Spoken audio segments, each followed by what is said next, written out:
El doctor Eric obtuvo su grado por la Universidad Autónoma del Estado de Hidalgo. Debido a su excelente desempeño académico, recibió el reconocimiento al mérito académico y mención honorífica en el doctorado en química. Ha trabajado en la docencia desde el año 2013, impartiendo más de 15 asignaturas, entre las cuales podemos mencionar las siguientes: química orgánica, bioquímica, balance de materia y energía, termodinámica, fisicoquímica, entre otras. Su pasión por la ciencia y la tecnología, así como su gran compromiso con la educación, lo han llevado a la formación de recursos humanos con 8 tesis de licenciatura. También a impartir un gran número de asesorías, asimismo participación en varios proyectos en el área de productos naturales, en particular en la síntesis orgánica, desarrollando nuevas metodologías de síntesis de diversos compuestos con potencial actividad biológica importante. Los resultados de sus proyectos de investigación los ha presentado en varios congresos nacionales y de Latinoamérica. Gracias a su gran capacidad colaborativa, ha participado en cuerpos colegiados de la Universidad Autónoma del Estado de Hidalgo y de la Universidad Politécnica de Francisco y Madero, promoviendo estrategias de mejora en el campo de la educación, ciencia y tecnología. Me gustaría agregar que el doctor Eric, además de ser un excelente profesor e investigador, es un gran amigo, ya que siempre tiene la disposición de ayudar y compartir sus conocimientos. Gracias, doctor. Muchas gracias, doctora, por tan bonitos mensajes. De verdad que agradezco también la oportunidad de poder coincidir y poder generar esta charla.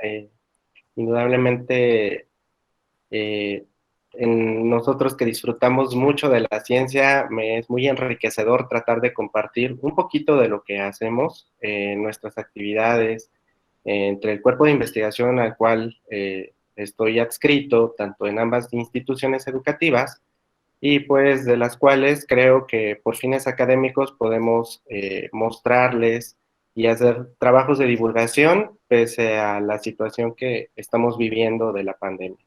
Entonces agradezco mucho la oportunidad y bueno, pues voy a iniciar con la presentación, si me lo permites. Gracias, doctor. Por favor, solamente una última indicación. La sesión de preguntas se realizará al final de la conferencia. Entonces, ahora sí, doctor, te cedo el control de sonido y video. Gracias. Muchísimas gracias, doctora. Gracias a ti.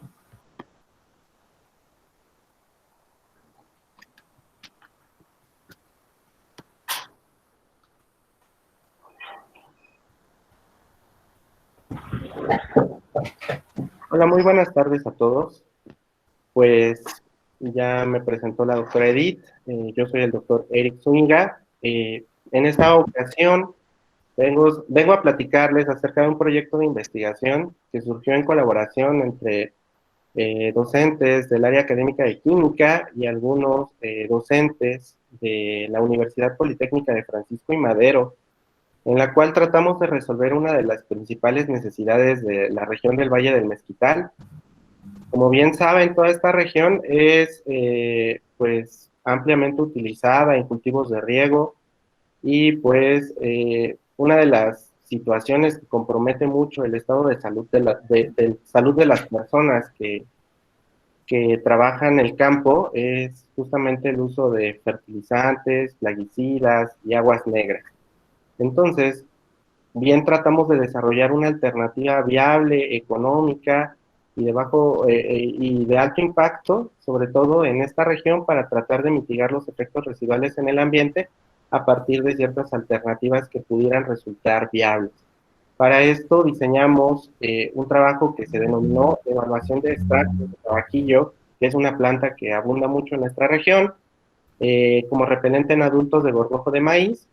Y bueno, este trabajo formó pauta para titular a 2 chicas que presentaron sus avances en el Congreso de la Sociedad Mexicana de Entomología del año pasado, de los cuales derivó en una publicación y derivó también en un trabajo, en una constancia y un reconocimiento al mérito por su buen desempeño.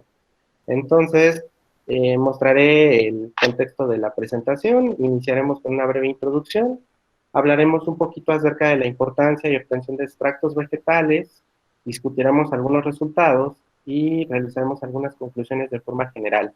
Cabe señalar que este proyecto apenas tiene mucho de dónde partir, entonces todavía seguimos haciendo colaboraciones y trabajos para poder mostrar la efectividad de estos extractos. A modo de una breve introducción, pues como bien saben, la producción de granos en México representa un eslabón importante en la cadena alimenticia. ¿Y esto a qué se debe? Se debe a que el maíz es la base de la alimentación de todos los mexicanos.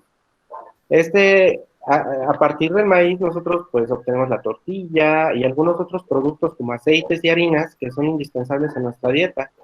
Sin embargo, existen otros granos que también son de relevancia, como el trigo y el frijol, que aunque, bueno, el frijol se considera leguminosa, pero pues es considerado un grano, ya que se almacena durante tiempos prolongados para su uso posterior. En cuanto a la distribución nacional de cultivos, podemos observar que México es uno de los mayores exportadores de maíz a nivel mundial. Sin embargo, cabe señalar que en los últimos años ha ido en deceso sus incrementos de ventas a nivel mundial. Y esto justamente se debe a la demanda excesiva y a la sobrepoblación en nuestro país. Nosotros podemos observar aquí, por ejemplo, en Hidalgo, nosotros nos encontramos en uno de los estados que por lo menos se encarga de la producción de 7 a 9 cultivos aproximadamente, que surten a la parte centro de nuestro país. De ahí deriva la importancia de que nosotros enfoquemos y prestemos interés principal en este tipo de actividades. Sin embargo, existen factores que contribuyen al deterioro de los granos en su almacenamiento. Como podemos observar en la ilustración, aquí se ven algunos granos que evidentemente ya han sido picados por alguna plaga o en algunos casos contaminados por algún hongo. Para esto se sabe que las principales plagas que generalmente puedes atacar distintos granos que han sido almacenados son plagas como los calópteros, los lepidópteros, que en general son algunas especies de insectos que tienen características propias, que tienen la habilidad justamente de poder romper aquellas paredes gruesas o duras de las semillas para poder aprovechar el máximo de nutrientes de las mismas. En la actualidad se sabe que una de las formas para combatir este tipo de plagas es a partir del uso de insecticidas sintéticos. Generalmente se utilizan organofosforados. Sin embargo, muchos de estos organofosforados no cumplen con las normativas adecuadas para su uso en cuanto a los cultivos, no aseguran la inocuidad alimentaria y comprometen también la salud de las personas que suministran y aplican este tipo de sustancias tanto en los cultivos como en las semillas, en los piensos alimentarios y demás. Cabe señalar que estas sustancias, al ser sintéticas, generan bastantes efectos residuales en el ambiente.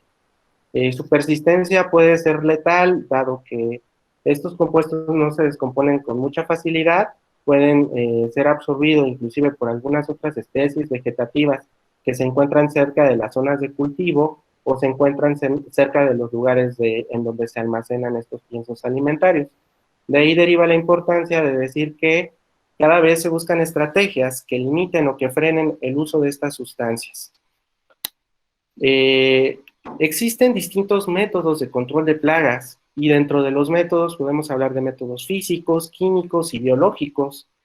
En cuanto a los métodos físicos, podemos hablar acerca del control de la temperatura, regulación de la humedad, también disipación del calor y disipación de la energía para evitar que pues, los piensos alimentarios se contaminen.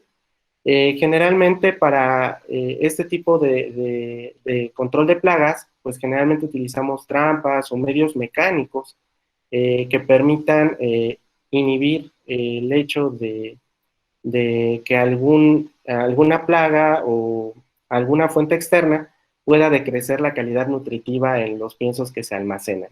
En este caso muestro, por ejemplo, una trampa para ratas, dado que en muchas partes de la industria alimentaria se utilizan, ya que estos garantizan mejorar la calidad de inocuidad en los alimentos. Entonces, nosotros sabemos que al controlar y al regular las condiciones de humedad podemos hacer que cierto alimento pues dure más o dure menos, dependiendo. La actividad de agua, sin duda, en los alimentos juega un papel fundamental también en los métodos principales para erradicar el control de plagas. Si no hay humedad, pues no hay, lo puedo preservar durante más tiempo. Igual las condiciones de temperatura pueden favorecer o no el que se disperse o no estas plagas en torno a un pienso almacenado. También están los métodos químicos, y en cuanto a los métodos químicos, tenemos algunos tipos. Se dice que en los métodos de regulación de control de plagas hay compuestos químicos que son orgánicos meramente y algunos que son inorgánicos. Dentro de los inorgánicos más comunes están los organoclorados, y el ejemplo más común es el DDT, que es una sustancia que de acuerdo con la FDA, ya no se considera tan viable para el uso de erradicar plagas en cultivos alimentarios, dado que hay estudios que demuestran que esta molécula puede sufrir fenómenos de bioabsorción en algunas plantas, y por lo tanto, si estas se dispersan en algunos cultivos y demás, puede ser que dicha molécula prevalezca o sea absorbida por la planta, y por lo tal, en el momento de llevar procesos de alimentación a partir de estas plantas, nosotros podamos consumir parte de estas sustancias que pues indudablemente son tóxicas. También está el caso de los organofosforados, que estos son más comunes, generalmente son más económicos que los organoclorados, se utilizan bastante en la industria y se utiliza bastante para poder almacenar alimentos, en especial granos y semillas. Generalmente son bastante tóxicos. Se requiere de un equipo de protección especial para poder dispersarse en torno a los hilos cuando se almacenan, por ejemplo, los granos de maíz o de sorgo o de alguna otra semilla, y esto también sin duda tiene una mejora considerable con respecto a los organoclorados. También en cuanto a los métodos químicos, pues también utilizamos sustancias como son los piretroides. Estos piretroides en realidad provienen de algunas plantas que son familia de los crisantemos. Estas plantas segregan esta sustancia, bueno, análogos a los piretroides, y sin embargo se hacen modificaciones en su estructura interna de la molécula, lo cual potencia su efecto como repelente o como insecticida, dependiendo de la dosis y la concentración a la cual se aplique. Estos piretroides son muy comunes, se utilizan en general en algunos casos como repelentes de insectos y son muy efectivos. Sin embargo, recordemos que algunas plantas tienen aromas muy particulares, y generalmente la concentración de ciertos aceites esenciales hacen que aumente su poder o se decrezca. Por lo tanto, al hacerle mejoras en su estructura, su aroma es bastante penetrante de los piretroides. También existen métodos biológicos para erradicar las plagas principalmente. Y bueno, principalmente se utilizan extractos vegetales o polos vegetales que se suministran. Estos extractos vegetales generalmente se hacen en medios acuosos y se aplican continuamente a las plantas. Esto con la finalidad de poder diseminar la mayor parte de extracto en torno a un cultivo. De esta manera podemos nosotros limitar el crecimiento de algunas plagas en cultivos frescos, pero también en piensos alimentarios almacenados se utilizan polvos vegetales en su mayoría. Esto porque es más fácil de remover, y generalmente es más fácil deshidratar la planta, pulverizarla y mezclarla con el pienso alimentario para después poderla remover con mayor facilidad y poder utilizar el alimento. Si bien pareciera que estos métodos suenan novedosos, pues en realidad se han utilizado a lo largo de mucho tiempo.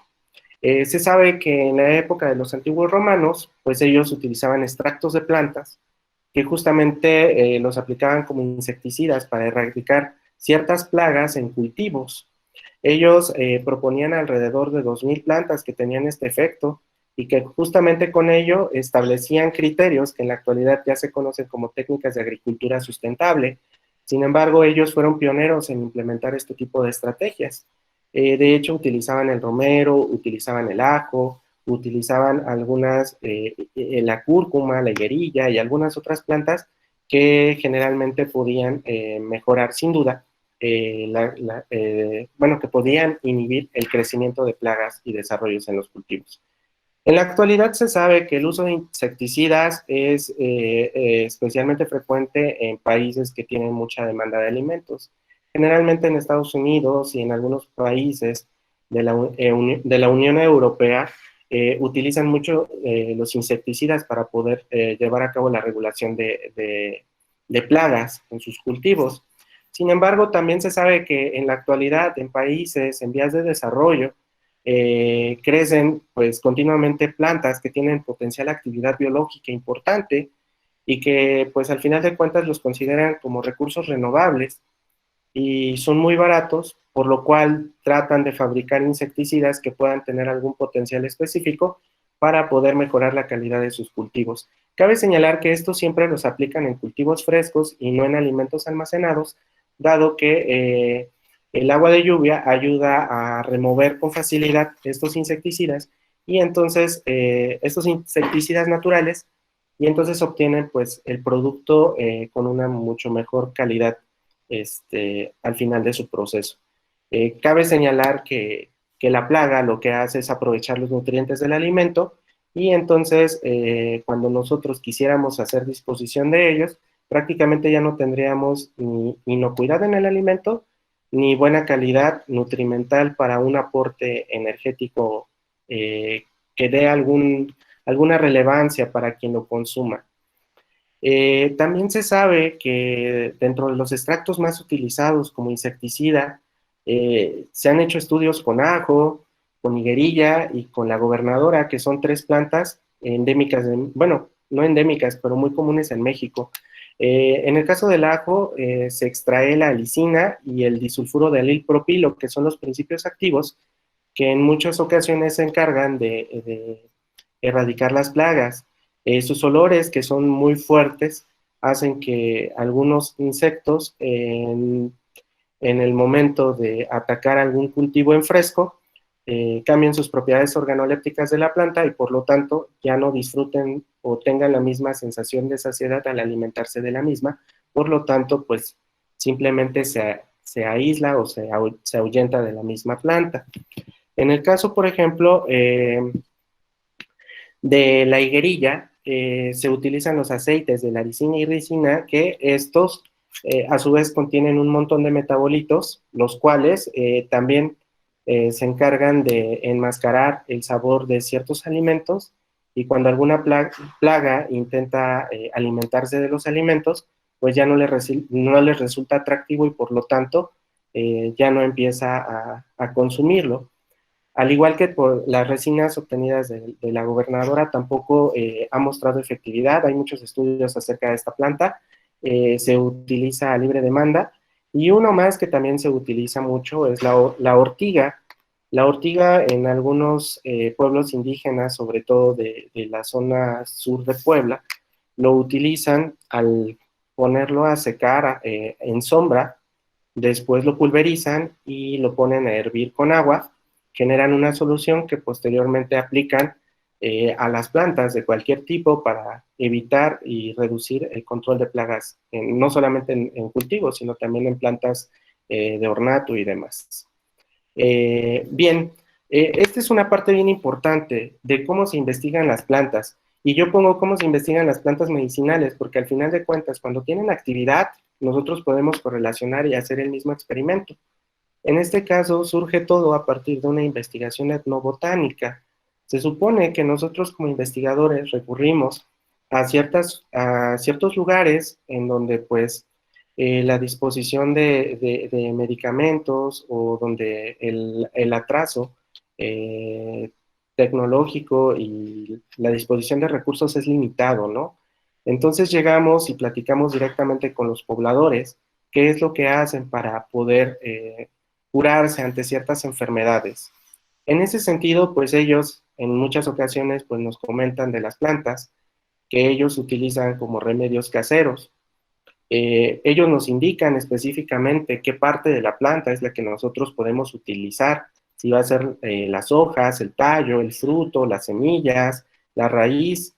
Recordemos que para hacer este tipo de estudios etnobotánicos es importante precisar qué partes de la planta nosotros vamos a poder analizar. Entonces, en torno a las plantas, generalmente nosotros podemos analizar lo que se conoce como la parte aérea, que corresponde a las hojas, el tallo, los frutos, las semillas, o la parte raíz, que pues prácticamente abarca todo lo que es la raíz y algunas partes internas de la planta. Una vez obtenidas las muestras de la planta, se lleva a cabo un análisis directamente con botánicos que nos digan específicamente cómo está clasificada esa planta, si tiene alguna característica en particular. Con base en ello podemos hacer revisiones bibliográficas y contrastar si en algunas plantas de familias o géneros semejantes se han hallado algún tipo de metabolitos, perdón, para tener idea o tener noción de cuáles pueden ser los potenciales principios activos que pudiera tener esta planta. Una vez obtenida esa información, empezamos a obtener extractos, y estos extractos se van a obtener de distinta polaridad, con la finalidad de poder aislar desde las partes, desde los principios de solubilidad, distintas fracciones con posibles agentes activos en cada fracción. De ahí surge lo que nosotros llamamos conocimiento fitoquímico. De hecho, en esta parte nosotros hacemos muchos análisis para poder evaluar si es que la planta tiene alcaloide, tiene alguna saponina, tiene algún, no sé, una quinona, qué sé yo, un terpeno. Nosotros empezamos a verificar cuáles son también los grupos funcionales en las moléculas orgánicas que pueden estar presentes en la planta, y podemos identificar y más o menos visualizar cómo podemos tratar estos extractos. Una vez desarrollado todo el conocimiento fitoquímico, empezamos a analizar el comportamiento farmacológico. Aquí es muy importante también precisar que si una planta ha mostrado efectividad y esta planta se ha tomado de un medio natural, esta planta en realidad es fresca y la he utilizado como remedio y la han utilizado más personas como remedio, entonces quiere decir que esta planta funciona pues de forma muy adecuada, pero quizás el principio activo funcione solamente cuando estén algunos otros componentes dentro de la planta, es decir, sin darle un tratamiento para tratar de aislar este principio activo. A lo mejor los demás componentes de la planta potencian su efectividad, y también para eso se tienen que hacer estudios farmacológicos importantes, y generalmente se hacen pruebas con animales de laboratorio. Después vendría la parte de estudios farmacocinéticos y farmacodinámicos, que son de vital importancia para saber la estabilidad de los principales compuestos con actividad biológica, cómo se comportan, qué puede estar ocurriendo, y para eso se pueden utilizar técnicas computacionales para poder saber cuál es el grado de interacción entre los metabolitos y algún sitio receptor, etcétera, etcétera. Después se puede formular o diseñar una forma galénica como un ungüento, un elixir, quizás un jarabe o una suspensión, qué sé yo, y ya de ahí pues se hacen todos los estudios posteriores para que se pueda elaborar y fabricar un medicamento. Sin embargo, aquí vienen más etapas posteriores porque se tienen que hacer pruebas indudablemente en otras especies, inclusive hasta en humanos y demás, pero esto es como nosotros sabemos más o menos qué aproximaciones o qué contextos abordar para poder saber si una planta puede contener algún metabolito con actividad biológica importante. Y lo menciono por una situación en particular. El título del proyecto es Evaluación de los extractos de Nicotiana glauca. Esta planta, si la pueden observar, quizás sea muy común en Apan también, al igual que en toda la región del Valle del Mezquital. Y esta planta crece a libre demanda, es endémica de Argentina y de Bolivia. Sin embargo, esta se ha dispersado perfectamente bien por todo lo que es América Latina. De hecho, su área geográfica de esta planta pues, es bastante abundante, la podemos encontrar desde el norte hasta el sur del país, crece con gran facilidad. Sin embargo, los fenómenos de urbanización y conforme se va aumentando la mancha urbana, ha frenado el crecimiento de esta planta, que generalmente se desarrolla como planta silvestre. Entonces, esta planta es conocida como tabaquillo en algunas partes de Hidalgo, como tabaco corriente en algunas otras, como gigante en algunas otras regiones, y es muy abundante. De hecho, esta planta en toda la parte sur del continente la utilizan para hacer rituales ancestrales. De hecho, utilizan las hojas para aliviar el dolor de cabeza. Generalmente esta hoja, como tiene una cutícula muy cerosa, se desprende y se coloca en la sien. Muchas personas bajo rituales ancestrales consideran que es uno de los remedios más efectivos para poder disminuir los dolores de cabeza. Además de que una vez secas las hojas, las utilizan para fumarlas y hacer rituales en donde según establecen conexiones con seres espirituales de otras dimensiones. Esto tiene sin duda una razón de ser, porque a partir de ello se han generado algunos medicamentos a bajas dosis de esta planta. Y digo a bajas dosis porque más adelante ya les comentaré alguna situación en particular que tiene esta planta. Ciertas dosificaciones la utilizan para hacer algunas formulaciones como pomadas, tabletas y en algunos casos gotas, pero extremadamente diluidas. También usan algunos principios activos de la planta para hacer algunos comprimidos. Sin embargo, también en algunas zonas lo utilizan como repelente y como insecticida. ¿De dónde surgió desarrollar todo este proyecto de utilizar y analizar esta planta? Como bien les comento, yo también me desempeño como docente en la Universidad Politécnica de Francisco y Madero, y en esta región pertenece al Valle del Mezquital y está completamente rodeada por zonas agrícolas, zonas de cultivo y estas zonas de cultivo son zonas de riego.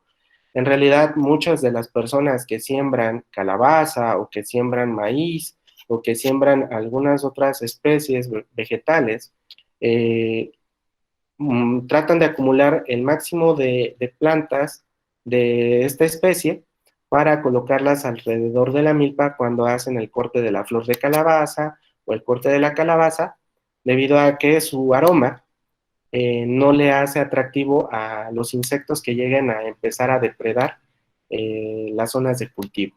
Entonces acá se utiliza bastante de esa forma, inclusive la deshidratan y a veces la empiezan a quemar. Su aroma no es muy agradable, sin embargo, pues les da perfectamente bien tiempo de realizar la corta de calabaza, de la flor de calabaza, sin necesidad de que llegue algún depredador a alimentarse del cultivo en sí. Hablaré un poco acerca de esta planta. La Nicotiana glauca pertenece a la familia de Solanaceae. Tiene una familia que se conoce como Nicotianoide. El género es Nicotiana, la especie es Nicotiana glauca. Esta especie en realidad no otorga frutos, solamente prácticamente es la hoja. Cuando está más madura hace una hoja más pequeña y tiene algunas flores que son de un típico color amarillo. Entra dentro del género Nicotiana porque genera algunos metabolitos con estructura semejante a la nicotina. Se le conoce como tabaquillo o tabaco corriente a esta planta justamente por su similitud en cuanto a los metabolitos. Ahora bien, la nicotina pues tiene esta estructura que, como podemos observar, es un anillo de piridina unido a un heterociclo de nitrógeno con un metilo. La nabacina pues tiene una estructura semejante. De hecho, podríamos considerar que es un isómero de nicotina, la nabacina. Sin embargo, podemos observar que el heterociclo en la nabacina es mayor y no contiene el fragmento metilo. Entonces, se han hecho algunos estudios y también con esto reforzamos esa parte de por qué evaluar los extractos. Bueno, porque justamente estos estudios nos han mostrado que, de acuerdo a los estudios de Samit y colaboradores, han evaluado los efectos de Nicotiana glauca en larvas lepidópteras, que son aquellas que prácticamente acaban con ciertos cultivos en la zona sur del continente, en donde se alimentan, por ejemplo, de hojas de aguacate o de pepinos que están en cultivo, que están en pleno desarrollo. Entonces, lo que hicieron estos investigadores fue generar algunos extractos de Nicotiana glauca, y estos extractos los suministraron a distintas dosificaciones. Cabe señalar que las dosificaciones con concentraciones más bajas no funcionaron efectivas para las larvas, y sin embargo, las concentraciones más elevadas, pues sí mostraron un alto nivel de mortalidad en el insecto. Pero también el mismo artículo narra que a altas dosificaciones también ya puede generar toxicidad en humanos en caso de encontrarse residuales de estos metabolitos en estas especies cultivables. Este es el insecto de Pieris rapae, que es justamente las larvas lepidópteras con las cuales se trabajaron los distintos extractos de nicotiana, y esta es la especie ya una vez desarrollada, proveniente de la larva. En este caso también, en otro trabajo de Pérez Salgado y colaboradores, evaluaron distintos extractos de higuerilla, de Nicotiana glauca, de ajo y de algunos otros de algunas otras especies vegetales. Sin embargo, las que mostraron la fase más activa, pues fue justamente los extractos de Nicotiana glauca. Aquí ellos trabajaron con esta especie, Copaxa multifrenastra, y justamente mostraron que al aplicar dosificaciones bajas de este extracto, disminuían la población de esta especie. Entonces, tuvieron resultados muy interesantes. Ellos también trabajaron con agricultores de la zona de Michoacán, justamente por los plantíos de aguacate, en donde trataron de inhibir el crecimiento o que esta plaga se alimentara de las hojas de aguacate, que sin duda pues decrece bastante la calidad nutrimental en la planta y por lo tanto los frutos ya no son de buena calidad. Cabe señalar que las plagas más frecuentes en México son 7, de acuerdo a los datos generados por nuestras dependencias gubernamentales. Mencionan que el pulgón, la mosquita blanca, el picudo, o también conocido como gorgojo, la araña roja, la gallina ciega, la mosca de la fruta y los minadores de hojas son las plagas más frecuentes. Sin embargo, tanto el pulgón, la mosquita, la araña roja, la gallina ciega, la mosca de la fruta y los minadores de hojas generalmente actúan sobre especies en fresco. Sin embargo, el picudo tiene más selectividad para poder alimentarse de granos que pueden ser almacenados o conservados para su posterior uso. Las plagas más frecuentes en el maíz son aquellas del género Cytophilus, que en realidad corresponden a los picudos o gorgojos. El Cytophilus granarius, o también conocido como gorgojo de los graneros, se alimenta de arroz, avena, cebada, centeno, maíz y trigo. Estos no tienen la capacidad de volar. Sin embargo, el Cytophilus oryzae y el Cytophilus siamais, que también son conocidos como picudo cuatro manchas o gorgojo de arroz para el oryzae y de maíz para el Cytophilus siamais, en realidad son los más abundantes, y justamente en la región de Hidalgo son los que podemos encontrar con mayor facilidad, ambos. Es bien importante señalar que estas especies vuelan y por esa situación es más fácil que se puedan propagar y contaminar distintos cultivos a pesar de que se encuentren en áreas bastante separadas. Ahora les hablaré un poquito acerca del ciclo de vida del picudo o gorgojo de maíz. Aquí está una imagen que nosotros obtuvimos con el estereoscopio de la Universidad Politécnica de Francisco y Madero. Aquí podemos observar claramente la hembra y el macho. La hembra se reconoce porque tiene el pico más ancho y más largo, sin embargo el macho, aquí lo podemos observar, y aquí se observa su aparato reproductor del macho. Su ciclo de vida es muy corto, es de 30 días aproximadamente.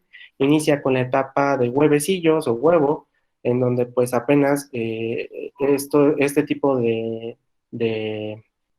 crías de gorgojo se almacenan generalmente en el interior de los gránulos de los cuales se están alimentando. A ese fenómeno se le conoce como ovoposición, que es cuando nosotros observamos que la semilla ya está picada. Después empieza a crecer en forma de larva, y cuando es larva pues aumenta su tamaño y se sigue alimentando al interior del grano, hasta que después genera la etapa de pupa, que ya entonces empieza a salir justamente del recubrimiento externo y empieza a alimentarse ya de forma más significativa del grano, hasta que alcanza la etapa de adulto, sale y empieza su proceso de reproducción. Es por eso que cuando los granos se empiezan a contaminar con gorgojo, eh, se puede, eh, se puede aumentar su población considerablemente. Una de las razones principales por las cuales decidimos elaborar este proyecto es debido a que los granos almacenados generalmente son atacados de forma continua por plagas de insectos, en su mayoría. Garantizar la inocuidad de los productos alimentarios es primordial bajo cualquier escenario, porque es las fuentes de alimentos de las cuales nosotros disponemos. Y surge a partir de que sabemos que los insecticidas y plaguicidas químicos en su mayoría son tóxicos, aparte de que son costosos y generan efectos residuales en el ambiente a largo plazo. Entonces, nosotros pues nos planteamos el proyecto, el cual consistió en evaluar los extractos de acetato de etilo y los extractos metanólicos a diferentes concentraciones de tabaquillo como potencial repelente de gorgojo en granos de maíz. ¿Y por qué medir efectos de repelencia? Les comentaba que cuando nosotros aumentábamos las concentraciones en los estudios anteriores de estos extractos, se volvía tóxico. Y hay estudios que demuestran que a elevadas concentraciones de navacina puede repercutir en el estado de salud de la persona que pueda tener contacto con ese tipo de alimentos. Entonces nosotros decidimos utilizar concentraciones más moderadas para solamente evaluar los efectos de repelencia. Con base en esas consideraciones, pues nos dimos a la tarea de realizar la recolecta del material vegetal en algunas regiones del Valle del Mezquital, específicamente en el municipio de Francisco y Madero. Realizamos la extracción de distintos componentes de la planta con solventes de distintas polaridades y evaluamos los extractos a partir de un bioensayo utilizando gorgojos en maíz sin tratamiento. La metodología que nosotros utilizamos la describo a partir del siguiente esquema. Nosotros ubicamos justamente esta planta, la planta de Nicotiana glauca, en las regiones más cercanas a las zonas de riego, y a partir de ella llevamos a cabo la colecta de hojas, solamente de hojas. No nos llevamos la planta porque pues sabemos que esta hoja florece continuamente, entonces, reverdece continuamente, y de esta manera nosotros disponemos de la hoja en mayor cantidad de tiempo. Arrancar la planta, pues en realidad nada más nos serviría aprovechar la materia vegetal en el instante, y no estamos considerando poder disponer de ella más adelante. Entonces, una vez colectadas las hojas, las colocamos justamente sobre periódico y hojas de papel recicladas, las dejamos a secar a la sombra aproximadamente durante un mes, las íbamos volteando continuamente, en ocasiones las colocábamos en una prensa para deshidratarlas de forma más rápida, y una vez obtenidas las hojas, pasamos al proceso de molienda. También pensamos el material vegetal para saber a partir de cuánto íbamos a obtener determinada cantidad de extracto, y una vez obtenido el polvo lo guardamos en frascos de vidrio. Posterior a ello, iniciamos con el primer método de extracción a partir de un método de extracción continua por el método Soxhlet para desgrasar, quitar la mayor parte de grasa que pudiera estar retenida en el material vegetal. Aquí están nuestros destiladores Soxhlet. Una vez desgrasadas las muestras, lo que hicimos fue recuperar nuestro solvente a presión reducida, obteniendo el primer extracto, en el cual, pues sin lugar a duda, tratamos de hacer una identificación por placa, por cromatografía en placa, a partir del reactivo de Dragendorf, que es un reactivo selectivo para tratar de encontrar alcaloides presentes en los extractos. Cabe señalar que en el extracto de la fase hexano no se encontró dicho alcaloide, y como en la literatura se ha considerado que la nabacina es el principal componente activo de la nicotiana glauca, que es a la que se le atribuye el potencial de repelencia, pues no lo consideramos viable para nuestro estudio, por lo cual nosotros volvimos a utilizar del polvo, del material vegetal seco, para realizar procesos de extracción por maceración y por reflujo, para obtener la mayor cantidad de extracto fase de acetato de etilo y posterior a él de metanol. Una vez diseñados estos extractos y evaporados a presión reducida, se diluyeron y se trataron de evidenciar a través de cromatografía en capa fina, utilizando el reactivo de Dragendorf. Una vez identificado dichos metabolitos en ambas fracciones activas, se trataron de diseñar experimentos por separado para poder evaluar su efectividad. En este caso, por ejemplo, también se eligieron 20 adultos al azar de gorgojo de maíz, Cytophilus siamais, los cuales se incubaron en cajas completamente herméticas, las cuales se almacenaron 100 gramos de maíz sin tratamiento, y en el cual se incubaron pues dichos gorgojos. Cabe señalar que estos gorgojos no respetamos rangos de edad, no respetamos, pues, de principio de cuentas, ni sexo para poder considerarlos en nuestro análisis. Dadas las cuestiones de tiempo para la elaboración de este proyecto, tomamos especímenes completamente al azar. Antes de incubar, nosotros utilizamos los extractos y realizamos distintas diluciones. En la primera que utilizamos como blanco, que fue nuestro tratamiento cero, solamente pusimos agua y acetona. En las demás, pues lo que utilizamos fue acetona para diluir la mayor cantidad que pudiéramos del extracto, y de ahí realizar ciertas diluciones. De la primera dilución corresponde al 12.5% masa volumen con respecto del extracto vegetal en relación a acetona-agua. La que sigue fue del 25%, y la que sigue fue del 50%, nuestro tratamiento 3. Una vez obtenidos dichos extractos, se aplicaron a través del método de aspersión directa sobre las muestras de maíz, cada uno de los extractos, teniendo en consideración nuestro control y considerando 3 réplicas por cada análisis. En ese caso, se colocaron el maíz pesado en cada una de las charolas. Les digo, se aplicó el extracto y después se incubaron en los recipientes completamente herméticos con el gorgojo.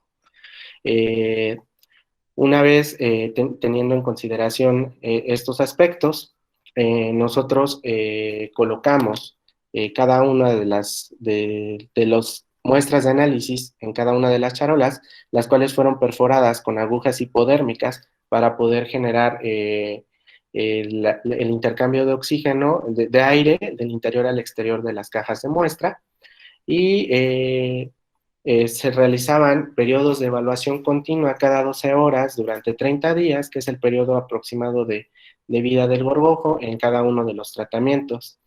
Es bien importante mencionar que es una labor muy ardua.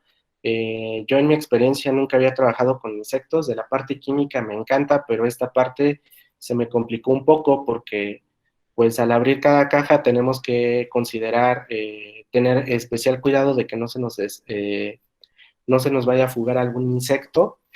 También tenemos que considerar el aspecto de revisar perfectamente bien cada espécimen. Generalmente el gorgojo, cuando se encuentra en un estado de estrés, aparenta estar muerto, y en realidad a veces eso también puede complicar nuestros bioensayos. Entonces tenemos que revisarlos en el estereoscopio, necesitamos con brochas poderlos generar movimiento para evidenciar si efectivamente murió o mostró algún nivel de repelencia en el estudio. En cuanto a los resultados, con la parte de acetato de etilo, bueno, De todos los tratamientos se hallaron los valores medios con ciertos valores técnicos de referencia, en los cuales encontramos que no hay diferencias significativas entre los tratamientos 1 y 3. Sin embargo, pues el blanco, pues sí esperábamos que hubiese diferencias, y esto se puede hacer más evidente en el gráfico. Si nosotros observamos el porcentaje de semilla picada, que es el porcentaje de oposición, en realidad, conforme nosotros aumentamos en el tratamiento inicial, que no se aplicó ningún tipo de extracto, evidenciamos el mayor porcentaje de picadura. Sin embargo, en el caso de las muestras con tratamiento, mostramos menor grado de picadura conforme aumentamos la concentración del extracto, lo cual pues es consistente. El tratamiento 3, que tuvo la concentración más elevada, muestra menor casos de ovoposición. De hecho, podemos narrar que en este caso observábamos que cuando se aplicaron dichos extractos en el maíz, observábamos en el interior de la caja que los insectos quedaban completamente en la tapa y ni siquiera se acercaban a tener contacto con el maíz. Quizás les repelía mucho el aroma de la planta, dado que tiene un aroma muy característico esta planta. Ahora bien, pensamos que los casos de ovoposición, que aunque fueron pocos, pues se debieron a que también el insecto necesitaba de nutrientes para poder prevalecer en ese ambiente de estrés y completamente encerrado. Bueno, esas son apenas atribuciones que tenemos, estamos haciendo apenas más análisis para corroborar, y pues después se analizó el periodo de mortalidad de gorgojo, específicamente con el extracto de acetato de etilo, y aquí también se encontraron resultados bien interesantes.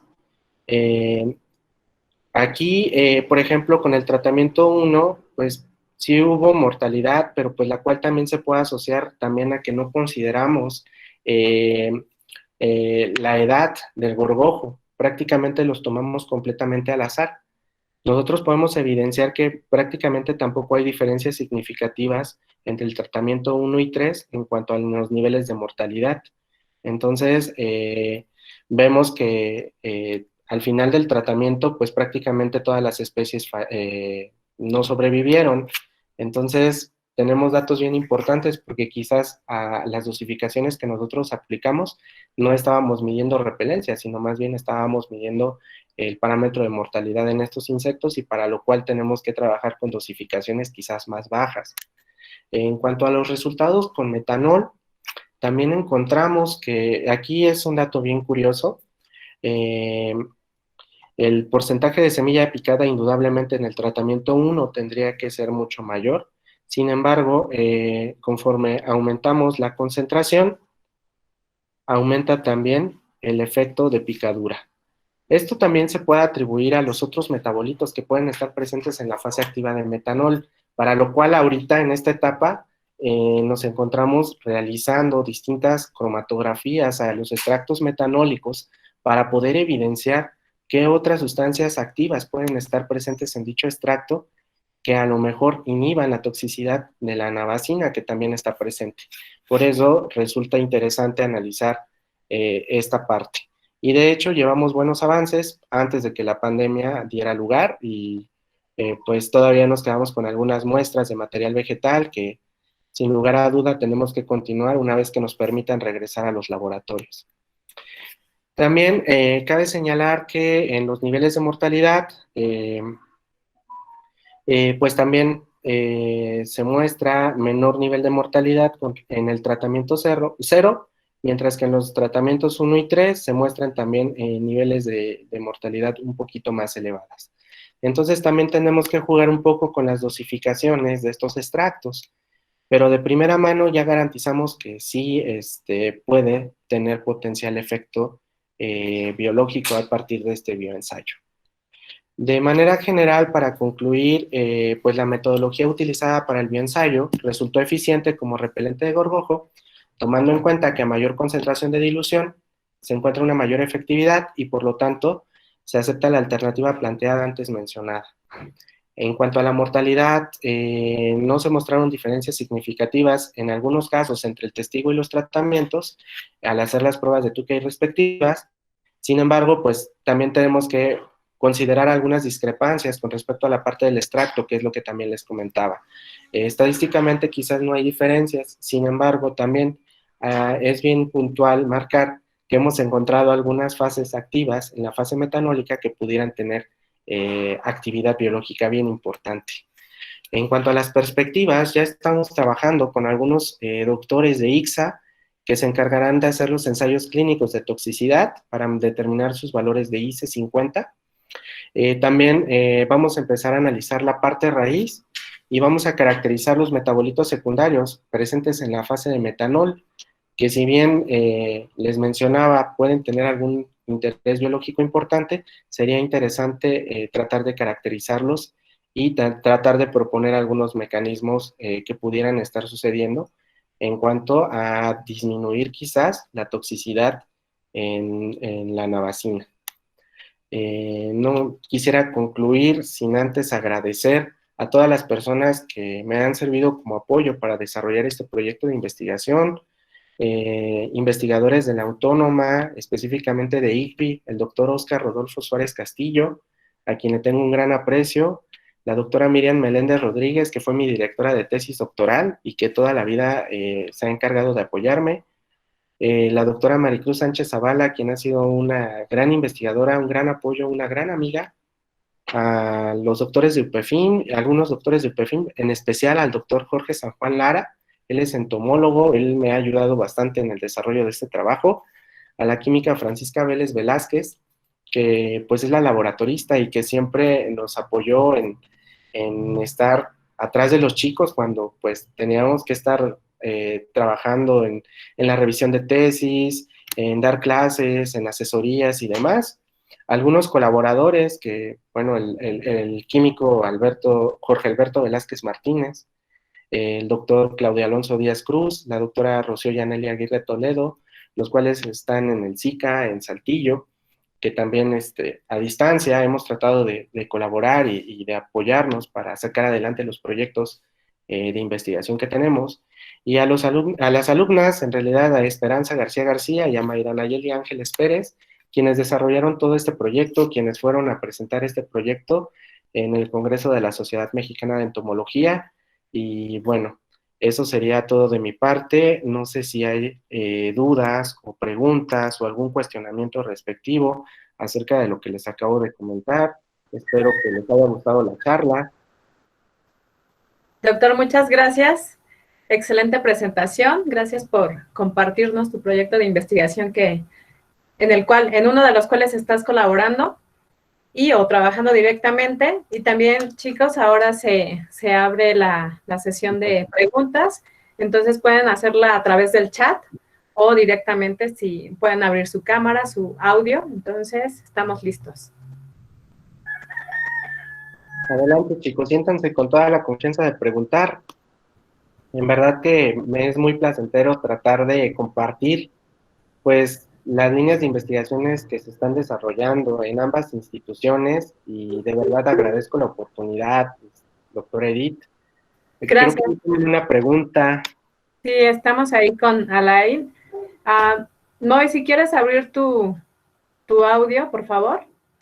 Sí, hola, buenas tardes, doctor. Una pregunta. ¿Han hecho algún tipo de análisis respecto con este extracto del tabaquillo ya directamente con la planta de maíz o de trigo? Pues, buena tarde. Mira, primero hicimos este bioensayo solamente para demostrar si efectivamente estos extractos podían tener algún nivel de repelencia o causar algún nivel de toxicidad en el gorgojo específicamente. Hemos querido intentar, sin embargo, lo que nos frena o nos limita es también garantizar la seguridad de estos extractos. Como bien te mencioné, algunas concentraciones han mostrado efectos tóxicos para los individuos que consumen alimentos que contienen estos extractos y que tienen residuales en esta situación. Es bien importante revisar las dosis, la dosificación, sin duda alguna, yo creo que es la parte más importante. A partir de ello, de determinar los niveles de toxicidad, Si como bien en el extracto de acetato de etilo encontramos que a baja concentración mostró buenos resultados y no hubo diferencias significativas entre extractos más concentrados, pues nosotros podríamos sugerir dosificaciones menores de los extractos de esta planta para poder repeler al insecto. Aún así, a bajas concentraciones hubo niveles de mortalidad, entonces necesitamos hacer ya más estudios posteriores para garantizar y asegurar que no va a tener efectos residuales en el alimento o que pueda generar algún daño a la persona que consuma o disponga de estos alimentos. Si bien comentaba en la parte final, estamos proyectando que el gente de ICSA trabaje la parte para evaluar los niveles de toxicidad de estos extractos y con base en ello, pues también nosotros verificar las dosificaciones para hacer tratamientos a un nivel mucho más grande. Ok, gracias, doctor. Tenemos otra pregunta. Ale, por favor, si puedes abrir tu micrófono. Adelante. Buenas tardes. Les saluda Hazel Alejandro. Y como sabemos, el control fitosanitario está orientado a la protección de la diversidad biológica, en este caso, especies vegetales. Dígame, en su opinión, ¿cuál es la importancia del control fitosanitario dentro de nuestro territorio nacional? Híjole, pues realmente en nuestro territorio nacional es complicado hablar de un control fitosanitario. Dependiendo de el lugar en donde nosotros estemos ubicados en todo el territorio, pues sin duda existirán o no algunas regulaciones de este tipo, algunas contraposiciones también. Recordemos que hablar de control fitosanitario pues engloba muchísimas cosas, muchísimas cuestiones. Ahora bien, yo podría argumentar que más que el control fitosanitario, yo creo que la parte a la que prestamos más interés, que también es parte del control fitosanitario, es la inocuidad alimentaria. Generalmente nosotros tratamos de buscar todas las alternativas viables con tal de garantizar que los alimentos que consumimos o que llevamos a casa son seguros, son inocuos. Y con respecto a esta parte, pues hay un montón de legislaciones, hay un montón de materiales que sin duda nos ponen también a la disyuntiva a pensar si estamos haciendo bien o si estamos haciendo mal en cuanto al alimentarnos en la actualidad, de la disposición de los alimentos, en la obtención de los mismos. Sí genera mucha polémica, mucho conflicto. De hecho, de aquí surge el trabajo. Bien te comentaba en un inicio, ¿no? El hecho de usar pues insecticidas que pueden generar no solamente efectos en las personas que disponen de los alimentos rociados con estos insecticidas, sino también en el medio ambiente, nos pone, sin duda, es un parteaguas, ¿no? Al final de cuentas, muchas personas en la actualidad buscamos, en su mayoría, tratar soluciones a partir de cuestiones menos dañinas, de cuidar nuestro medio ambiente, cuidar nuestra integridad física, y pues sin lugar a duda, pues te digo, esto puede ser bastante paradójico, bastante complejo, pero si yo tuviera algo que encaminar, pues sería esta parte, ¿no? Yo creo que lo más importante en la actualidad también es garantizar nuestra integridad a partir de la inocuidad alimentaria. Muchas personas ahorita con las situaciones propias de la pandemia tratan de ponerle cloro a todo, ¿no? Aunque no saben que esto también puede generar efectos residuales en nosotros o que nosotros estamos consumiendo sustancias que también comprometen nuestra salud. Entonces, pues yo más que nada lo encaminaría más a esa parte.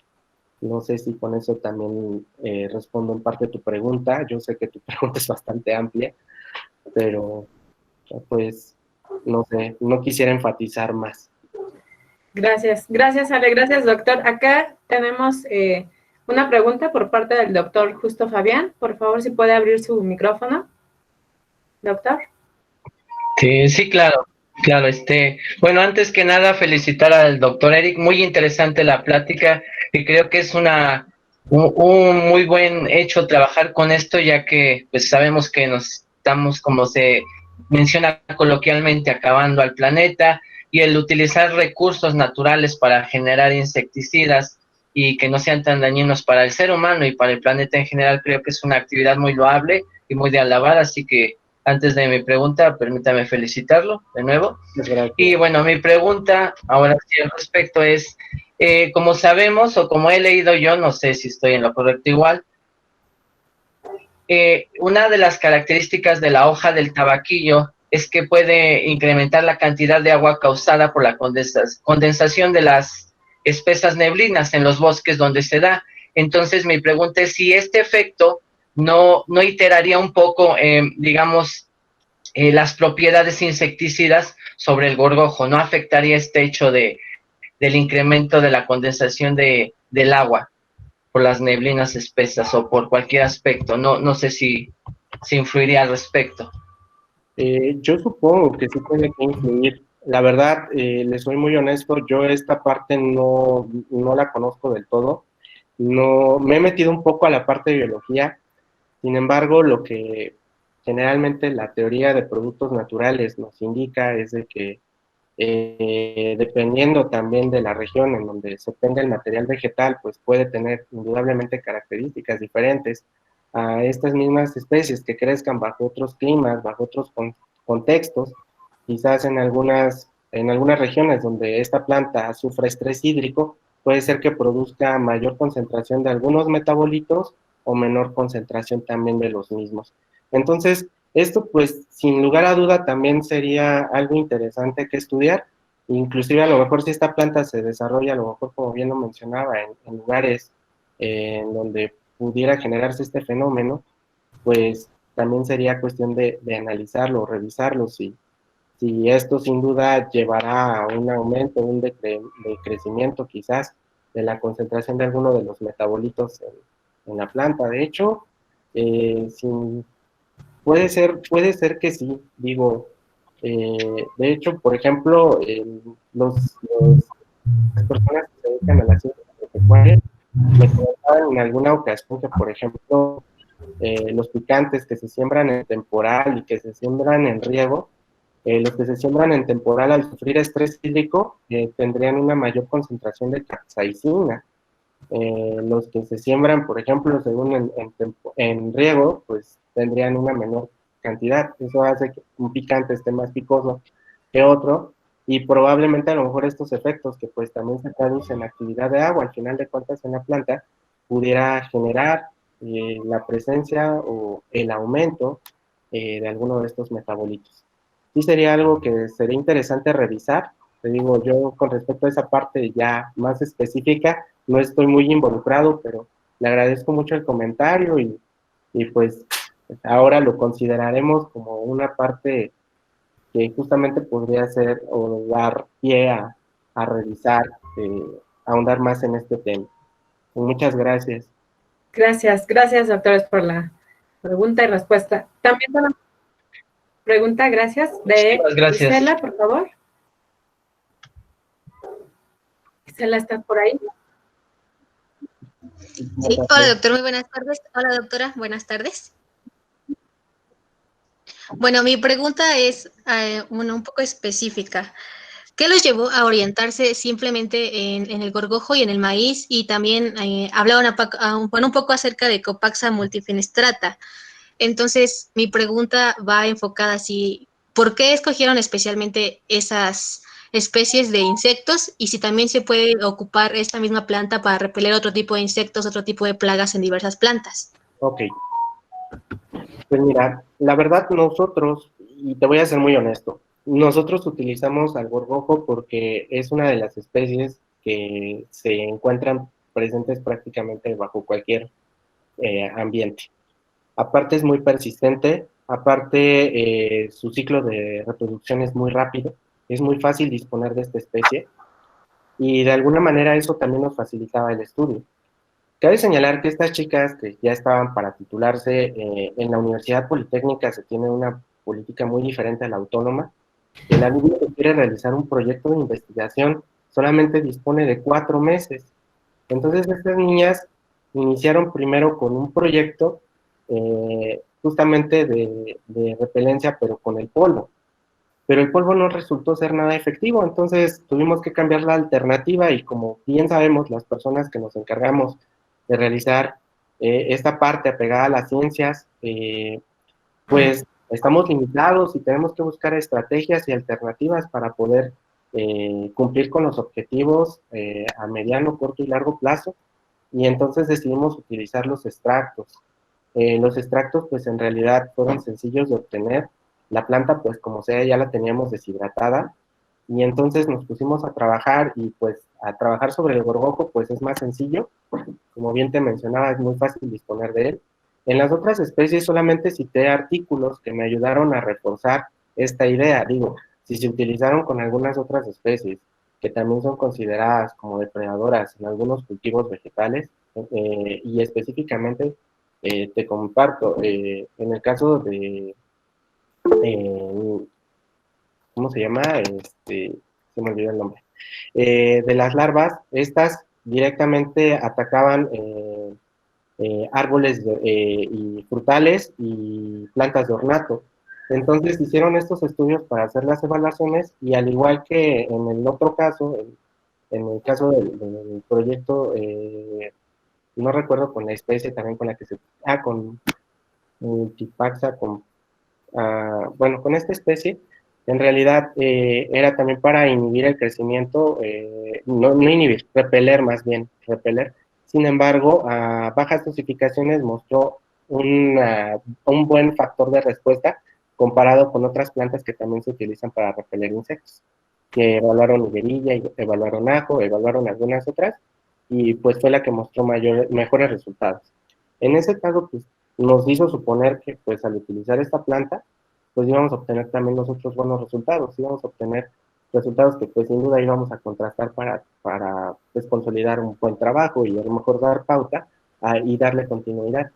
Realmente ahorita pues todo este trabajo se vio limitado por las cuestiones de la misma pandemia, pero pues ya seguimos trabajando con los extractos. Sí, nuestros colaboradores siguen preguntando que en qué momento vamos a retomar la parte experimental. Hasta el momento, pues, solamente los compañeros que tengo en el SICA son los únicos que están interesados, porque ellos ya regresaron prácticamente a actividades en el norte del país, de forma espaciada, pero aquí, pues, en la zona centro, pues, no hemos regresado todavía a continuar con esta parte. Entonces, pues, nada más partiendo de esos hechos, pues, nosotros ya dimos por hecho que iba a funcionar, y de hecho, por eso, ni siquiera seleccionamos a gorgojos con determinada edad, simplemente lo que queríamos era evaluar. ¿Sabes qué? ¿Funciona o no funciona? Si funciona, hacemos las siguientes etapas posteriores, que es ahora sí considerar especímenes jóvenes de gorgojo, la mitad de machos, la mitad de hembras, para tener las mismas cantidades de probabilidades de que pueda existir ovoposición o no, y a partir de ello darle su seguimiento cada 12 horas durante el periodo de vida de estas especies. Ok, gracias, Isela, gracias, doctor. También tenemos... Gracias, doctor. No, de nada. Hazel, Roldán, por favor. Hazel. Bueno, no sé si por ahí está. Si no, bueno, también Nazaret tiene otra pregunta, por favor. Nazaret García Chávez. A ver, tenemos de repente... Ok. ¿Nazaret? Sí. Ok, gracias. Tengo una pregunta, igual es un poquito específica, espero la pueda contestar, bueno, me la puede responder. Es si se forman, bueno, en el proceso, si se forman azeotropos. ¿Azeótropos? Sí. Cuando nosotros generamos los distintos extractos. De hecho, no. De hecho, por eso iniciamos con solventes de baja polaridad, y pues lo que primero tenemos que hacer es deshidratar la hoja, justamente también para evitar que la actividad de agua pueda estar generando algún azeótropo. Generalmente se podría generar un azeótropo en la fase de metanol, y si es que tuviera agua, ahí se podría generar un azeótropo. Recordemos que los azeótropos pues son mezclas de solventes que ya no se comportan ni como uno ni como el otro, sino más bien pareciera ser una sustancia completamente diferente, ¿no? Entonces, en este caso no se forman. De hecho, pues el acetato de etilo es muy volátil, así que una vez que nosotros obtenemos nuestra fase de acetato de etilo, poníamos a secar nuestro material vegetal para continuar con la extracción con metanol, y así sucesivamente. O sea, no lo hicimos de forma continua para justamente evitar arrastrar parte de los metabolitos que pudieran ser solubles en alguno de los disolventes. Ok, Ok, gracias. gracias. De nada. Acá tenemos otra pregunta. Adriana Castillo Hernández. ¿El uso de extractos vegetales como repelente e insecticida es lo suficientemente económico y accesible como para sustituir a las opciones químicas? Pues en algunos casos sí. Nosotros lo estamos orientando, por ejemplo, a hacer fases de acetato de etilo, metanol, que quizás por el simple hecho de ser solventes uno pensaría que también va a ser un proceso pues bastante elevado en costos.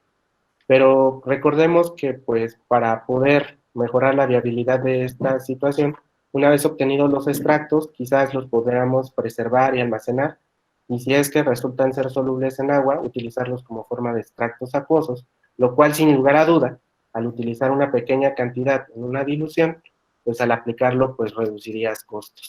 Y sobre todo, más que el costo, también es el beneficio que este te pudiera otorgar en un momento dado. Mencionábamos que los insecticidas, pues en algunos casos, pues suelen ser costosos y generar efectos tóxicos a largo plazo. Entonces, de esta manera pudiera ser una alternativa viable. Gracias. Acá tenemos otra pregunta de María de la Luz Espinosa Delgadillo, por favor. ¿Sí? Adelante. Sí, gracias. Hola, Gracias. doctor, ¿qué tal? Buenas tardes. Buenas tardes. Sí, mi pregunta es, bueno, si en cuanto usted con su equipo ha tenido o formulado, no sé, alguna hipótesis de cómo disminuir la toxicidad de la anabicina para que pues la pudieran utilizar. De hecho, todavía no hemos revisado toda esa parte. De hecho, a mí me interesaría mucho colaborar. Y de hecho, yo creo que aquí debe de estar presente el doctor Cristian, un gran amigo mío también que está en la Escuela Superior de APAN. Él trabaja mucho en la parte de química computacional, y quizás él, con su experiencia y su conocimiento, nos pudiera dar pauta a saber cómo interacciona la navacina con algunos sitios receptores, y saber específicamente si pudiéramos considerar algún otro factor para disminuir el grado de toxicidad de la navacina. Ok, gracias. Acá tenemos Sí, otra gracias. de Guillermo de Jesús Castillo Cortés, por favor. Memo. Hola doctor, buenas tardes. Buenas tardes. En su presentación nos mencionó acerca de que el maíz es forma parte de la alimentación mexicana, y pues esto ya lleva desde hace muchos años. Mi pregunta es si algunas especies de maíz tienen alguna forma de defenderse a los ataques del gorgojo, y que si este mecanismo de defensa no podría ser aumentado por medio de modificación genética. Pues sin lugar a duda, la modificación genética pues siempre ha generado bastante polémica, ¿no? Digo, yo la verdad, siendo muy honestos, desconozco si algunas especies de maíz puedan producir algún metabolito que inhiba la proliferación o desarrollo del gorgojo, por ejemplo, al alimentarse del mismo, ¿no? Pero yo creo que si fuera así, pues igual sería más factible, o no habría tantas estrategias, ¿no? O tantas alternativas, insecticidas, que pues desde luego limiten el uso de los mismos, ¿no? Entonces, no creo que suceda. No sé, la verdad desconozco mucho de esa parte, pero si fuera el caso, pues yo creo que entonces el problema ya estaría solucionado y ya mucha gente no trataría de estar buscando o tratando de hacer modificaciones estructurales en cuanto a los insecticidas, algunos inclusive hasta plaguicidas que pudieran tener actividad. Yo, bueno, ese es desde mi punto de vista. Gracias. Muchas gracias. Muchas gracias. Acá tenemos otra pregunta por parte de Samantzin Uribe Islas. Por favor, Sí. adelante. Sí, buenas tardes. Buenas tardes. Buenas tardes, doctor. Mi pregunta es, hablaba de la nicotiana, que también tiene un uso medicinal, y quería saber si se han hecho pruebas para tratar el cáncer o Alzheimer, como en el caso de la marihuana. Pues la verdad, desconozco si han hecho pruebas con esta planta para tratar estas enfermedades. Lo que sí te comento, hace poco tuve la oportunidad de entrar a un congreso de productos naturales y nos comentaban muchos investigadores que las fases activas de las plantas últimamente que se han evaluado como potencial anticancerígenos son aquellas que contienen lactonas esquiterpénicas. Al parecer esta especie no contiene lactonas esquiterpénicas, entonces pues por lo cual pues yo consideraría que no sería tan factible considerarlo. Ahora también en cuanto a la anabacina, recordemos que a altas dosificaciones pues también es contraproducente. Entonces, no sé qué tan viable pudiera resultar verificar si alguno de los componentes, algunos de los extractos pudiera mostrar un buen factor de respuesta para tratar estas enfermedades. La verdad, necesitaríamos evaluar qué otros metabolitos están presentes y desde luego también buscar las alternativas para que pudiera ser viable desde mi punto de vista. Gracias, doctor. Acá tenemos otra pregunta. Bueno, Mónica Moctezuma Hernández, muchas felicidades, doctor, muy interesante su trabajo. Lizeth Vanessa, tengo una pregunta. ¿Qué ventajas o desventajas tendría ocupar resonancia magnética nuclear en el estudio de la determinación de la sustancia activa del extracto? Órale, eso es lo que más me gusta, la resonancia magnética nuclear. Pues mira, cuando nosotros obtenemos los extractos, pues vienen acompañados de un sinfín de metabolitos. Indudablemente lo que nos interesa también es obtener el metabolito en su forma pura. Sin lugar a duda, pues obtenerlo pues implica bastante tiempo. Les explicaba que por cuestiones de tiempo pues tuvimos que darle premura a los trabajos y de hecho estamos trabajando esa parte. Ya tenemos los extractos, ya estamos haciendo las cromatografías respectivas. Queremos aislar algunos metabolitos y poderlos caracterizar, y justamente los queremos caracterizar por resonancia magnética nuclear. El proceso no es sencillo, el proceso requiere de muchas etapas. Entonces, pues vamos a revisar parte por parte, porque en realidad cuando nosotros obtenemos el espectro de resonancia, a pesar de que las placas nos muestran que ya tenemos algún componente puro, en ocasiones se llegan a ver ahí algunas señales que pueden ser interferentes para la determinación estructural del compuesto. Sin embargo, pues tenemos que utilizar también algunas otras técnicas de caracterización, no solamente validarlas por resonancia magnética nuclear, tenemos que utilizar quizás masas, infrarrojo, pero por resonancia magnética nuclear creo que es la primera pauta que podemos utilizar para poder encontrar pues una buena aproximación en cuanto a la estructura de los metabolitos presentes en la planta. Ok, gracias. Acá tenemos otra pregunta de Ana Luisa Hernández Cruz. Hola, buenas tardes. Tengo una pregunta. ¿El compuesto activo podría ser escalado a nivel industrial para su uso como insecticida? Pues yo pienso que sí. Digo, la planta crece, no es de un periodo estacional al parecer. En muchas ocasiones sí la encontramos en todo el año, bueno, a excepción a lo mejor de temporadas cuando el clima es frío, su población disminuye, pero en ambientes controlados pudiéramos disponer de ella en buena parte del del tiempo. Gracias. Acá tenemos otra. Excelente, el doctor Pablo Antonio López nos dice, excelente presentación.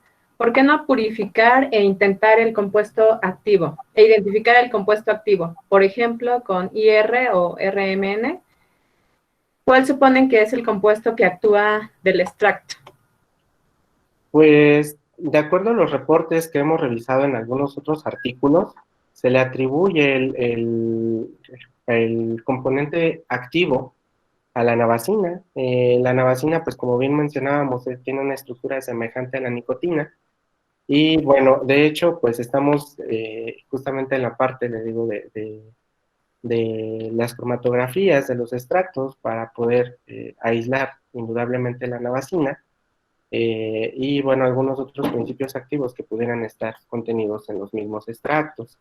La intención primordial pues también sería caracterizarlos. No sé si en la presentación, en las últimas láminas, en las perspectivas, se mostraba que la pretensión primordial sería caracterizar este tipo de compuestos que generan las plantas. No sé, ¿hay alguna otra cuestión? O... Sí, gracias, doctor. Acá tenemos otras dos. Bueno, aquí hay un comentario del doctor Justo Fabián Montiel Hernández. Esta planta tiene usos medicinales importantes en el control y mejoramiento del reumatismo, los golpes o estados de nerviosismo. Se prepara en su forma natural como cataplasma y se coloca en la zona afectada. Se deja secar y luego se cambia por otra porción de la planta, lo que ayudará a mejorar. La hoja de este arbusto tiene propiedades antimicrobianas. Según la medicina popular, las frutas del tabaquillo pueden usarse como calmantes y sus hojas como inflamatorios. En áreas externas del cuerpo humano, según investigaciones de esta especie, han arrojado que posee un alcaloide conocido como sodina, que la contiene en sus frutos. Otras partes del arbusto pueden resultar tóxicos. Acá tenemos otra, gracias, doctor. Justo otra pregunta de Sergio Acosta Lozano. ¿La resonancia magnética nuclear no presenta desventajas en el estudio de las sustancias activas del extracto?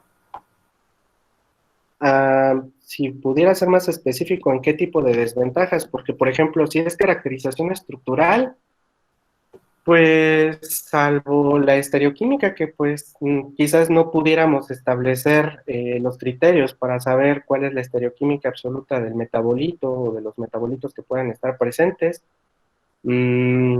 Quizás también podría ser su solubilidad. Sin embargo, ya hay solventes deuterados en los cuales se puede solubilizar bien algunas especies de los extractos activos.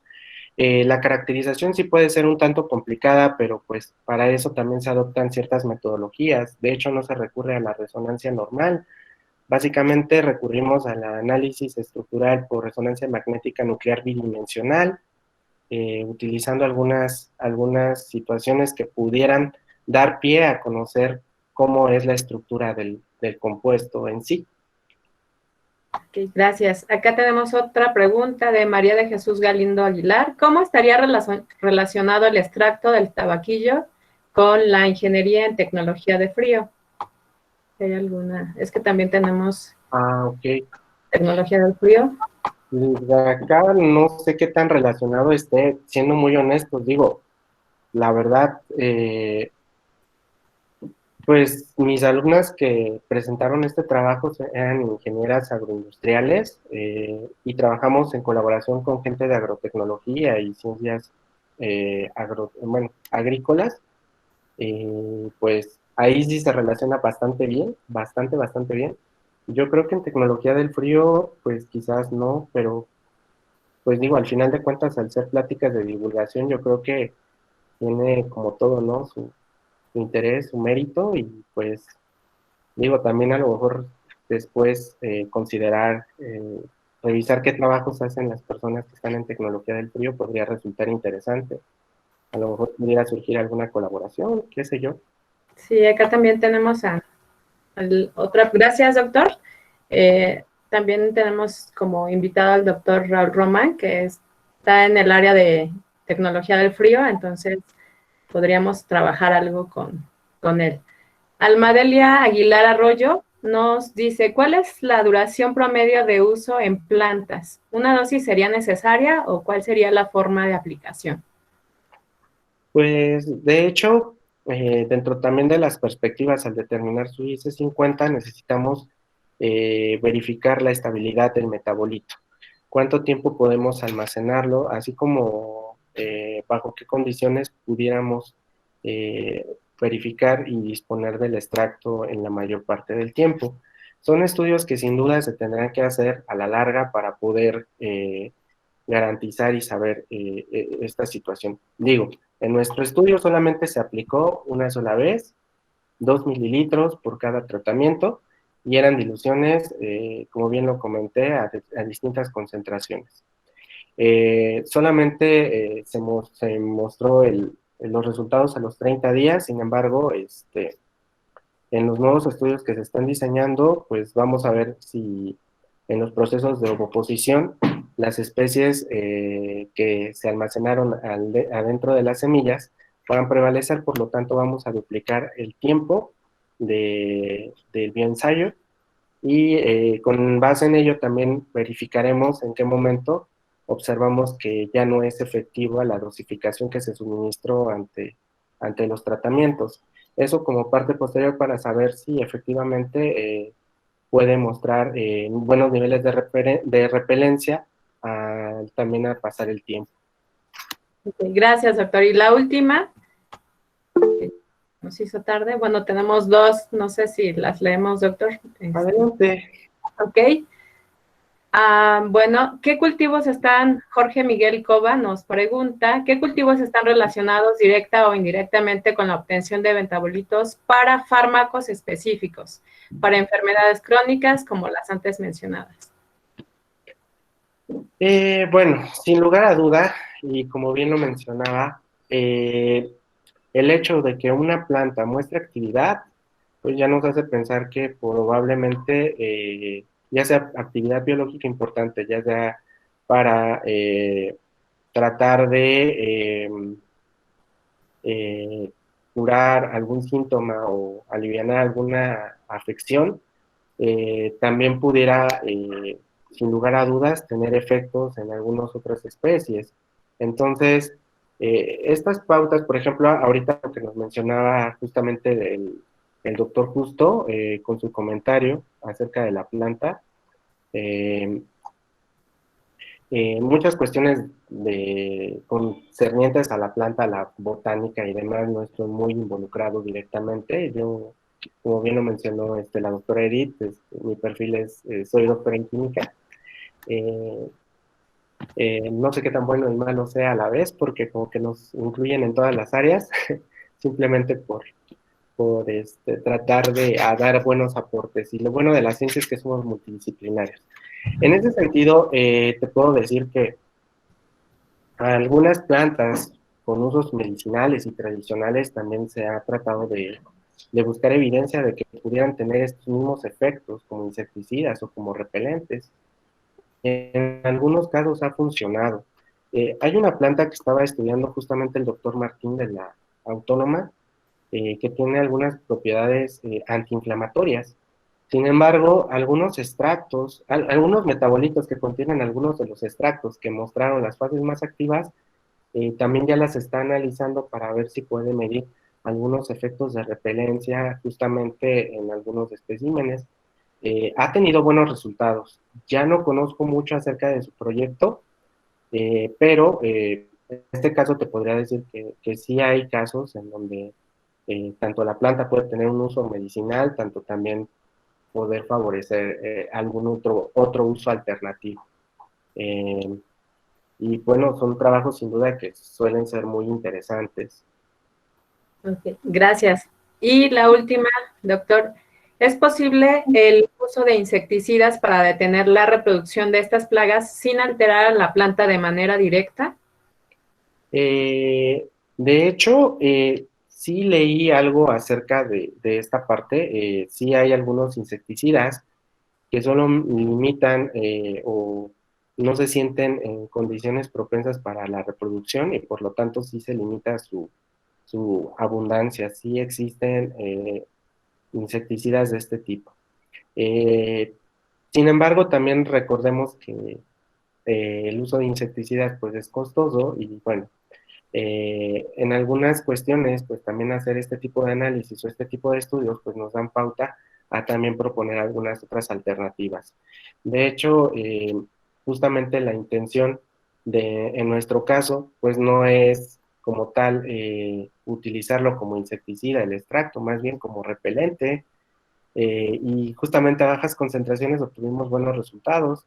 Entonces pudiera ser una alternativa viable, ¿no? También de alguna manera, si el gorgojo, en este sentido, si lo veo desde esta perspectiva, no se siente a gusto en las cajas de tratamiento, pues no va a generar ovoposición. Si no hay picadura, entonces no va a haber desarrollo de nuevos gorgojos en el tratamiento. Entonces, de alguna manera, también nosotros estamos frenando o limitando pues la población de esta manera, ¿no? Con los índices de repelencia. Ok, gracias. Y De nada. bueno, está una última, siguen escribiendo. ¿Qué hacemos? A ver, la última y Como no, usted diga, doctora, como usted me indique. directora, ¿qué hacemos? Porque mire, siguen y siguen y siguen. Entonces, pues son dos. Yo creo que finalizamos con estas dos preguntas, si están de acuerdo. Sí, podría ser, doctora, y damos por concluida. Después de estas dos, las que lleguen, se las hacemos llegar al doctor. Perfecto. Gracias. Sergio Acosta Lozano, ¿usted cree que en algún futuro los remedios naturales sean más sofisticados que la farmacéutica, donde se ven implicadas el uso de ciertas sustancias químicas? Pues yo más bien creo, y que es la nueva tendencia, en que pues a partir de los productos naturales podemos obtener materias primas que al hacer las transformaciones podamos potenciar sus efectos y que al final de cuentas pudieran devengar en mejor efectividad. Y sin lugar a duda ya hay muchos trabajos descritos de esta parte. De hecho, gran parte de los químicos que se dedican a la química farmacéutica parten de lo que ya se conoce, de los compuestos activos naturales, y a partir de ello también utilizan estrategias para proponer alternativas de solución ante distintos problemas de salud pública. Entonces, no, como tal, un remedio natural pues no va a poder reemplazar un medicamento, sino pues todavía seguiríamos atrasados, pero sí el conocimiento que nos pueden dar estos principios activos y al hacerle modificaciones estructurales, sin lugar a duda, puede hacer grandes cambios y cambios muy, muy importantes. Gracias. Y la última, Roxana Montserrat Romero Alvarado. Excelente trabajo, doctor. Yo tengo una pregunta. ¿Cómo actúa o cómo afecta el insecticida que produce la planta respecto cuando entra en contacto con el gorgojo o es diferente en algún otro insecto? ¿Qué método de acción tiene o la vía que utiliza para la infección? Pues mira, en general, pues en este pequeño bioensayo que nosotros realizamos, que inicialmente nuestras perspectivas pues era verificar los niveles de repelencia. Verificamos que funcionaron de forma adecuada y entonces pues nosotros consideramos que puede tener muchísimos aportes, ¿no? Sobre todo, viéndolo desde el punto de vista que puede ser una alternativa de fácil acceso. Si los agricultores cortan las hojas y las ponen alrededor de las milpas, ya les ha funcionado, ¿por qué no buscar una alternativa de encontrar un extracto en fase acuosa que también les pueda dar el mismo aporte, y no solamente quizás en semillas, sino a lo mejor hasta en sus propias plantas de ornato, quizás? Entonces, de alguna manera, pudiera devengar en un trabajo bastante productivo. Ahora bien, ¿qué método de acción tiene? Pues los métodos de repelencia generalmente actúan mediante dos vías.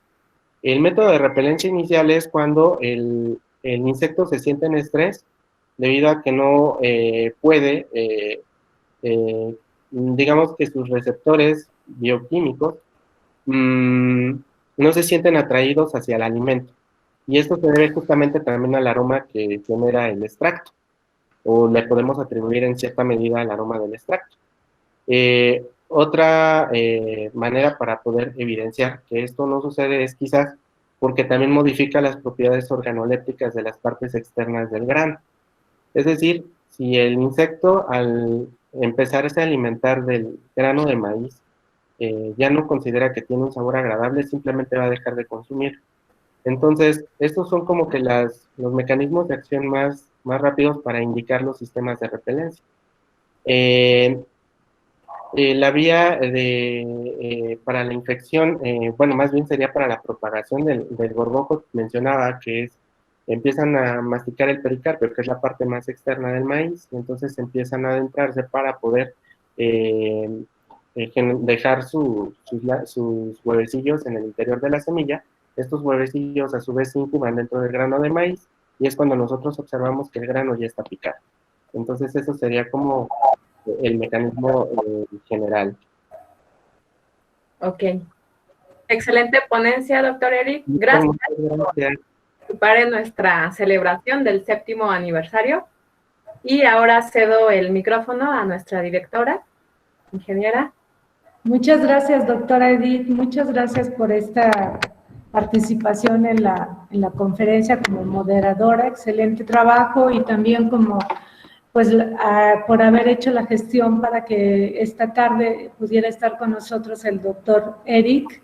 Muchas gracias, doctor, mucho gusto en conocerle y pues agradecemos mucho su participación, su excelente participación. Miren nada más cuántas preguntas y creo que si seguimos los chicos escribiendo.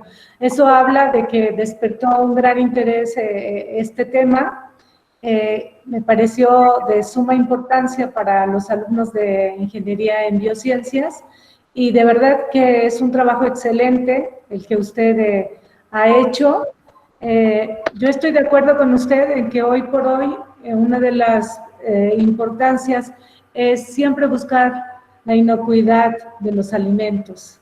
Y bueno, hoy por eso los productos orgánicos, los productos naturales, es que están teniendo una gran aceptación y es precisamente pues tratar de evitar en lo más posible pues estos químicos que contaminan pues no solamente los alimentos sino también al planeta, ¿no? Entonces, bueno, pues un tema sin duda de gran relevancia y excelente trabajo de investigación, doctor. Muchas gracias y bueno, me voy a permitir otorgarle un reconocimiento que dice la Universidad Autónoma del Estado de Hidalgo, a través de la Escuela Superior de APAN, otorga el presente reconocimiento al doctor Eric Alfredo Zúñiga Estrada por su brillante conferencia Evaluación de extractos de tabaquillo como repelente en adultos de gorgojo de maíz, me evito los nombres, impartido en el marco del 7º aniversario de la escuela, APAN Hidalgo, 22 de septiembre del 2020, atentamente Amor, Orden y Progreso. Lo firma su servidora Minerva Rosales Galloso, directora de la escuela, y el maestro Carlos Domínguez González, secretario académico. Muchas gracias, doctor Eric. Muchas gracias por la invitación, ingeniera. De verdad que para mí me es muy grato compartir estos espacios de divulgación, sobre todo en esta etapa que se ha desarrollado a través de la pandemia y demás. Me es muy grato contactarme nuevamente con dos grandes amigos, con la doctora Edith, con el doctor Cristian.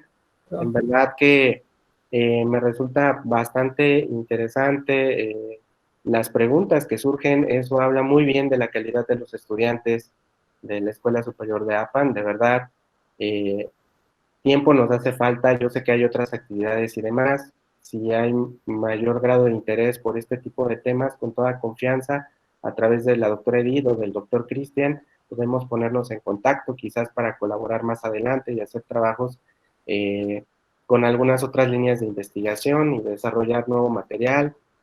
Siempre estamos abiertos a trabajar, a hacer buenos trabajos y pues muchísimas gracias por la invitación. Gracias. Ay, creo que no escuchamos, directora, tiene su micrófono apagado. Sí, encantada de tenerlo aquí en esta celebración del 7º aniversario y bueno, yo sé que esta no va a ser la única vez que lo vamos a tener, así que con muchísimo gusto le seguiremos invitando a través de la doctora Edith. Muchísimas gracias, de verdad, gracias doctora Edith, gracias a todos los asistentes a esta actividad, esta jornada larga de este día. Y bueno, continuamos para mañana con otra serie de actividades y de conferencias de gran interés. No se las pierdan, aprovechen, recuerden que todo este programa es para ustedes. Así que enhorabuena y que tengan todos bonita tarde. Gracias. Hasta luego. Gracias. Gracias. Gracias. Hasta luego. Gracias, hasta luego.